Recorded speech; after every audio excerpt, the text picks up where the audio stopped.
What defines who we are? Is it the things we do? The words we say? Or perhaps it's what others think of us? Or is it something deeper? Something less easily seen? This simple question quickly reveals layers upon layers of complexity, a journey into ourselves. Let's start with the idea that we are defined by our actions. This seems logical. After all, every day we make dozens of decisions, both big and small, that shape the course of our lives. The job we choose, the hobbies we pursue, the way we treat people. Actions in many ways are a tangible representation of our values. They're what the world sees. Consider this.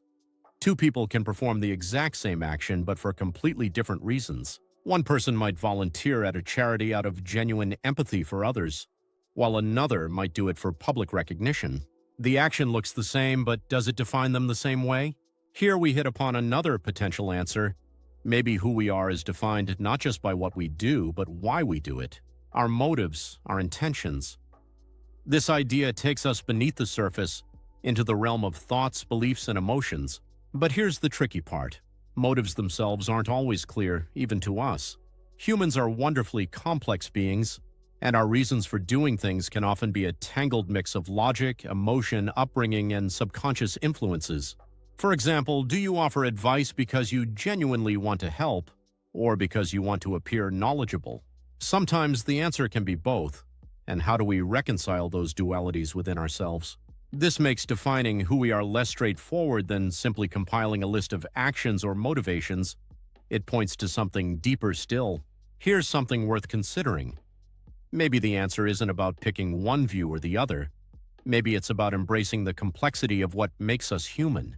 Perhaps who we are is like a painting, a composition made up of actions and intentions, perceptions and roles, memories and aspirations. We change colors and brushstrokes as we go, but the whole picture is still ours, no matter what stage of completion it's at.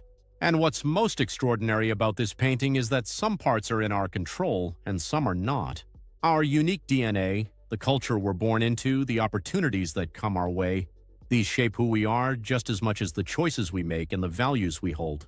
Defining ourselves is not solely an act of will or self-reflection. It's also an act of acceptance, an acknowledgement of how the world has shaped us and how we've shaped it in turn. So, what defines who we are? Perhaps the truest answer lies in the very act of asking the question. It's in the striving to understand ourselves, the reflection, the growth. Just as we are constantly evolving, so too are our definitions of self. And maybe that's what makes this question so endlessly compelling. We are not static beings. We are stories in motion, shaped not by any one thing alone, but by everything. Our actions, our intentions, our connections, our consciousness, and our constant search for meaning. Who we are is not a simple answer.